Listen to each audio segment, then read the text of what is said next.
All right, welcome back everybody to Sterling's World, getting your questions answered by people from around the world. We got an interesting day today. Once again, I'm doing this live, so no cuts, no edits, just me raw for you guys to see, sitting in my laboratory of a room. And yeah, just getting these knocked out for you to inform you guys. So by the end of this video, you guys are going to have some serious information about the coronavirus. I'm going to pose some interesting questions. So comment in the section below if you feel like you can answer those questions. But just a quick recap really quickly about what's going on. And then we'll get into also, as you can see, I got two freaking hands. That's cool. That's good news. 6 months in a cast. I'll give you guys a brief update about what's going on with that as well. I still got some titanium inside of here. But let's jump into it. Okay, so going from what we see as far as numbers go, we are at 7.5 million cases around the world. In America, 2.1 million, Brazil 802,000, and India, who we talked to last week, is around 300,000. Each of them are going up day to day with number of cases. America, we're at 27,000 new cases per day. This is up from last week's. This is quite scary actually because of what's going on as far as current events goes. So 26,000 new per day. Last week was around 17,000. So as you can see, we've jumped up about 10,000. We could attribute that to maybe Memorial Day as well as some of our loose regulations that are being lifted. Brazil is quite scary, around 30,000 new cases per day, and we'll talk to them next week. So if there's any questions you guys want to ask Brazil, go ahead, also comment that in the section below. And India, around 12,000 new cases. All of these are up. India's up 6,000 new cases per week. So quick shout out to everyone in my subscription community. If you are not part of that community, go ahead, click the subscribe button, whatever direction it's going to be in, and it's completely free, and you'll stay up to date with all the coronavirus news and everything going on around the world as far as the coronavirus goes. And when we transition to travel, we'll do that. But this is the coronavirus. These are World Corona Chronicles, getting your questions answered by locals from around the world, unbiased, raw information from the locals in the country. So jumping into it again, let's start with India. They are doing some really, really drastic measures in India, and this is a curious question as well. Due to the poverty in India, due to the lack of hospitals, if you watched the video last week, we've noticed they don't really have full-blown hospitals. They have more or less clinics that you go into, get tested, and if serious, then you get transferred to a major hospital to deal with your cardiac problems, or not cardiac problems, your pulmonary problems. So it's very scary and very curious because they have a huge discrepancy in poverty and rich, and it's just how does that get treated? How does that get tackled? So the rich obviously get the treatment they need, but what about the ones in the slums? We've all seen the videos of people in the slums with their shanty houses, and what happens if someone like that gets sick? Is it more like holistic, the community takes care of them, or do they actually get the help they want? We don't necessarily have to experience that here in the United States. We have the homeless and we have people like that, but is it really the same? So that's a very interesting thing about what's going on around the world in India in particular. One thing that is very surprising is the coronavirus, as it mutates, we expected it to actually have a less mortality rate. So what happens with viruses are they infect you and they actually want to keep you alive. So herpes and other viruses like this are actually really evolutionarily sound because they infect you and you actually stay alive with it inside you, so it gets to live. So if it infects you and you die, it dies with it. So we expected over time for this virus to also mutate to become more hospitable for the human host. But it's actually done the opposite. We are at a 6% death rate once in critical condition, which is higher than we expected. We typically expect it to be lower and lower each year, or each month, each week, because the virus mutates so quickly. We expect it to be more hospitable to its host, but it is actually not going that direction. And that is a statistic brought to us by the WHO and by Last Strain, which is an awesome website to track the strains. Check that out. And due to the countries that are now impacted by this It's very scary to see what's going to happen in the next few weeks. So this is where I'm going to jump to some current events for you. As we all know, we have the demonstrations going on, the protests around the world, the Black Lives Matter, and the Equality for All, which is an amazing protest. It needs to happen. Change is coming, and thankfully for the internet and the worldwide ability for people to communicate by all means, in all nations, all colors, all communities, all states, provinces, countries, everything. We can communicate now internationally, which I think that will just pretty much abolish the race and separation issues that we have now and that we've had for hundreds of years. So it's going to take time, and I'm just scared due to these protests and due to the things that are happening in the nation. And as we can see, these jump in numbers, I'm really scared for what's going to happen in the next few weeks. But I really hope that everyone's being safe out there, and if you are protesting, do your due diligence and bring your masks. Try to do the social separation. I know everyone's holding hands shoulder to shoulder, and it's a beautiful sight to see, and not just in America. My friends are calling me from Spain, from France, everywhere in the world, saying these demonstrations are also going on. So a beautiful cause, and just bad timing, but please do your part if you're out there participating. And that's the current events that's going on. And just remember, the numbers are going up. So statistically speaking, there are more numbers out right now than there were 2 weeks ago, and much more numbers of coronavirus cases than there was in March, for example. So please be careful. It's like, I think the numbers were 5 times more coronavirus cases are out in the public than there were in March, when everyone was super scared of the virus. So it's not gone away. Don't think for 1 second that it has, because it's still prevalent and it's still doing its devastation amongst the general public. So that's jumping into that. Some curious questions I want to say is, what do you guys think about the protests and the hospitals? What's going to happen? What's your predictions about what's going to happen in the next weeks to come? I've just got out of the hospital today, which is why I'm doing this video a bit late.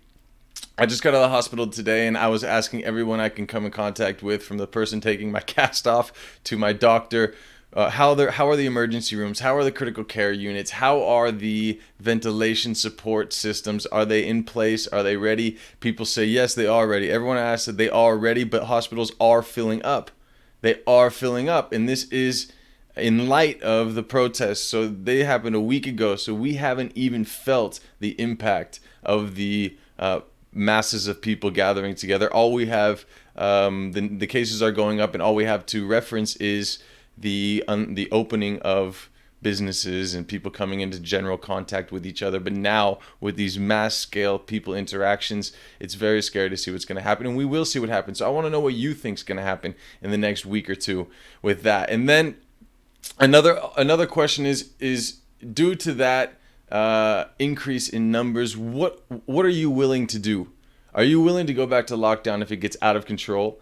I know I would, for one, love to not be in lockdown, not be in quarantine. Why? I mean, I do get to spend time with you guys, so that's amazing. I get to make these videos, but I would rather be outside playing sports. If you know me, I mean, I broke my arm for gosh sake, like riding a motorcycle. So I did this the other week, skateboarding with a cast on. So I need to be outside and I need to be active. And I'm not sure if I'm willing to go back into lockdown, but or I'm not sure if I want to, but I will. If it's needed, I will. And I implore all of you to have that same mentality. Enjoy your freedom. Do things that you not necessarily would do, or you say you don't have time to do. Do them now while you're in quarantine. And if you do have to go to lockdown, just go back in. But still go on your hikes and do what you want to do. Do those kinds of activities outside, away from people, to help control and to help save our family, our communities from this pandemic. And I also am curious to know about your guys' habits. What kind of things have you done around the house to ensure that you're being safe in your home when you come home is not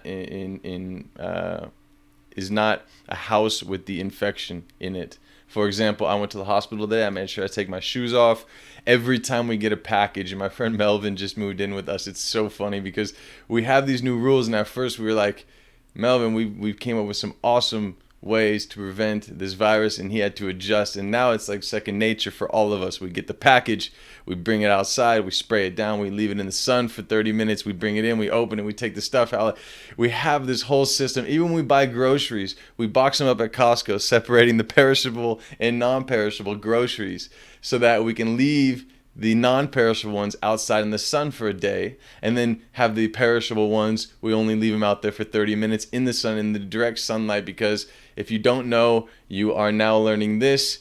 UV rays, UVA, UVB rays are very damaging to protein structures and cell walls, which is why we get damage to our skin in the sun. Now imagine that to the virus, which isn't even a cell wall. It has just a very thin protein membrane, which will break down very easily, and it's very susceptible. So if you don't know, put your packages in the sun for a little while before bringing them in. But I want to know your good habits that you guys have done, so share those so everybody can see what you're doing and maybe implement those into your life, because this is not going away. It's going to be here. It could be overshadowed by other events going on in the world, but this is still going to be here, and we need to be cautious and form good habits around it to make sure you're safe, your family's safe, and everybody around you safe. So now jumping into me, I'm glad you stayed this long. So talking about me, as you can see, I got my cast off, and I don't know if you can see, I got this beautiful scar down my arm. I still have a titanium plate inside here. This is a total shock to me. I did not think I'd get my cast off and be here with you guys doing this video without a cast on. It's been 6 months since I did this in Thanksgiving that I've had a cast on, a couple surgeries, and I'm just super shocked to be here like this, you know. I have very limited mobility still. I can't bend it, obviously. I have a bridge plate stopping me from doing this. But yeah, I'm very, very excited for that. I got it off, and I got the news that I won't be needing this surgery to do bone grafting. They're just going to take this bridge plate out in the next couple of weeks, and I will start my physical therapy. So thank you, everybody, for showing me love, showing me support with that. And yeah, if you haven't subscribed, it's completely free. I really enjoy doing these videos and catching up with the coronavirus, and also giving you guys a little bit of understanding what I've been going through for the last 6 months as far as my wrist. There's no excuse to be lazy. There's no excuse to sit on your ass and not start something exciting, something meaningful in your life. If it doesn't bring you joy, if it doesn't bring you money, and it doesn't bring you pleasure, then you shouldn't be doing it. But do something that can bring you some gratification in your life, and use this time to develop a new skill. I knew nothing about video editing or any of this before, but I'm learning, and I'm really pleased to do this with you guys. So enjoy these videos and enjoy each other. Don't forget, learn a new skill, have fun out there. Be yourselves, be goofy, be quirky, but also do your part. Keep your social distance, and don't let anyone influence you. Otherwise, stick to your morals. And then in wrapping this all up real quick, I want to touch base on this, a seriously sensitive subject. One of my friends called me the other day, 2 days ago, and talked about how one of his friends called him and was saying that what you're doing is not enough as far as the protesting goes. You know, he wasn't out there protesting, but he posted this black screen for Blackout Tuesday, and they said, this is not enough. And they said, I can't believe you're not doing more, and then they blocked him. Okay? To me, I don't feel comfortable with people pressuring other people, putting people through a guilt trip, and not giving them the chance or the gratification to explain themselves. Maybe he was busy. Maybe he just wasn't compelled deep down inside of him, which is enough. It's your life. Live your life. You should not feel. And this goes for any aspect, whether it be the marches and protests going on right now, or drinking alcohol, or having a cigarette with your friends, or whatever kind of peer pressure people might put on you. Live your life. Be strong to who you are and who your morals are, and don't let people guilt trip you, pressure you into doing anything that you're not comfortable doing.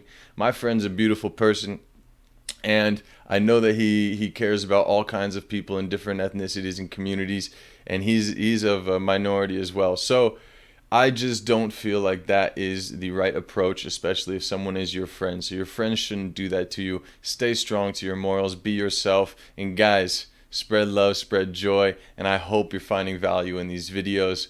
Learn a new skill. Enjoy yourselves, guys.